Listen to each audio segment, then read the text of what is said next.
Scary Stories to Tell in the Dark is the first foray into the macabre for many of America's youth. I can't say that definitively for myself, but it was still a very early taste of the genre for a younger me. These books are notorious for being banned by school libraries for mature and disturbing content. If that doesn't draw you in, I don't know what will. Other than these stories being called the original creepypastas by some, and writer Alvin Schwartz taking heavy inspiration from urban myths and folk legends to craft his tales. A film based on this anthology series is set to release in a few days as I'm writing this. This reignited my interest in the stories, and I was very excited to revisit them after so long. I'll make plans to see the film when I have time, and do another video analyzing that. And while the film appears to feature adapted material from across all three books, I decided to break this down by collection, so you can expect much more Scary Stories to Tell in the Dark content coming soon. For now, I wanted to go over my top 5 favorite stories in Volume 1. At number 5, I have Aaron Kelly's Bones. This is a delightfully bizarre story that features a corpse, Aaron Kelly, returning from the grave to his home as if nothing is the matter. His widow seems more interested in collecting his life insurance and finding a new husband than having anything to do with him. A local fiddler comes by the home to court the widow. Fed up with all the neglect he's endured recently, Aaron declares he wants to dance. The fiddler plays for him and he starts rattling his old bones all around the room. During this, one of his bones falls off. The widow takes notice and demands the fiddler play faster and faster. Aaron begins dancing like a madman, dropping bones left and right. Eventually, Aaron completely collapses to pieces, but still has a little festive spirit in him. His head smiles at the fiddler and continues to dance. That's quite enough for the fiddler, and he decides to leave and never return.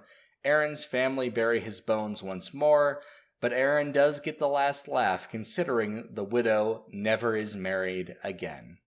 At number 4 is Room for One More. Joseph Blackwell is on a business trip in Philadelphia staying with friends. During the night, he hears the sound of a car outside. Looking out, he realizes it's a funeral coach transporting many people. The driver, described as having a hideous face, invites Blackwell in by telling him there's room for one more. After briefly waiting, he drives off. Upon telling his friends the next day, they insist he must have been dreaming. Blackwell spends the rest of his day in a tall office building in Philadelphia. When his work is finished, he's waiting for an elevator. The elevator doors open, revealing it to be very crowded.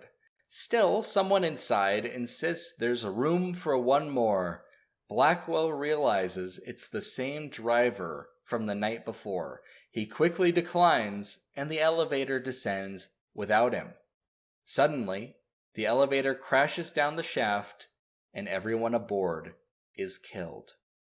At number 3 is A New Horse. 2 farmhands are sharing a room. As their day goes on, one of the farmhands is noticeably tired. His friend asks him why that is. The farmhand recounts a fantastical story in which every night a witch transforms him into a horse and rides him across the dirt plains. His friend humors him and offers to switch beds that night to see what happens. The story ends up being true, and after being put under a spell, the farmhand morphs into a horse. The old witch rides him across the countryside to a party and hitches him outside. The farmhand learns that rubbing out of his bridle breaks the spell and turns him back into a person. He goes inside to confront the witch and gives her a taste of her own medicine by transforming her into a horse. He rides her to a blacksmith and gives her horseshoes. He then takes her back to the farm where it's revealed she lives. The farmhand trades his new filly with the old farmer. Later, the farmer removes the bridle and is shocked to see in the horse's place stands his wife with horseshoes nailed through her hands and feet. At number 2 is The Big Toe. This story stands out as one of the most notable in the entire series. A young boy is digging in his garden when he discovers a large toe sticking out of the ground. With some effort, he pulls it out. His family is delighted with his find and end up eating the toe that evening.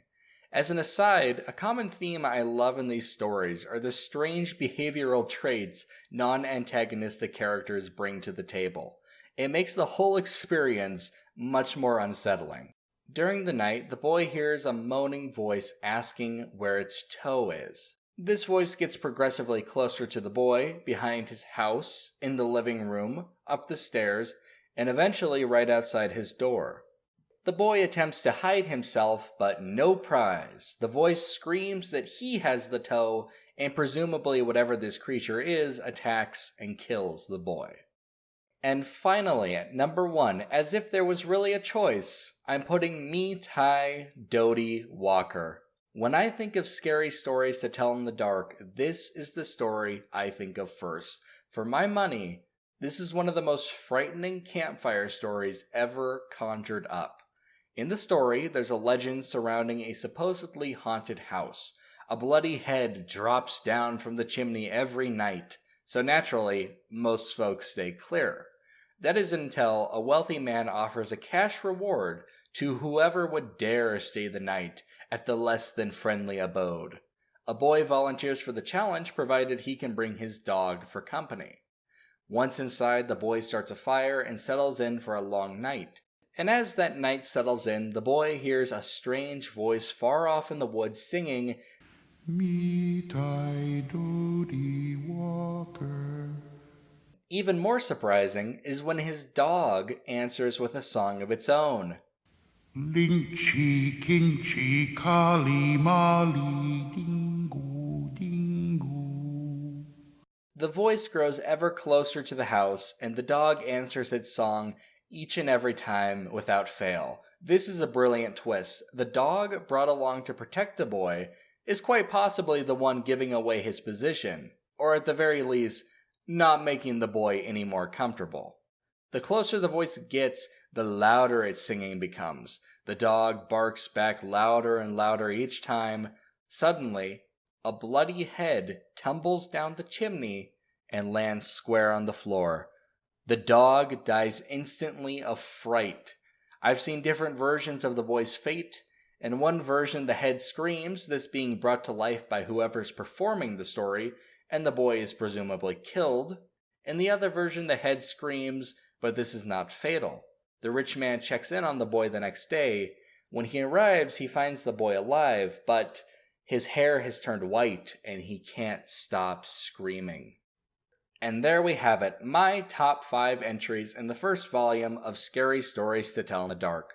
I'm sure some of you viewers out there remember these gems from your childhood and maybe even found them a bit traumatizing. Again, in the near future, I hope to be revisiting this series and of course touch on the live-action adaptation. Be sure to tune in for that.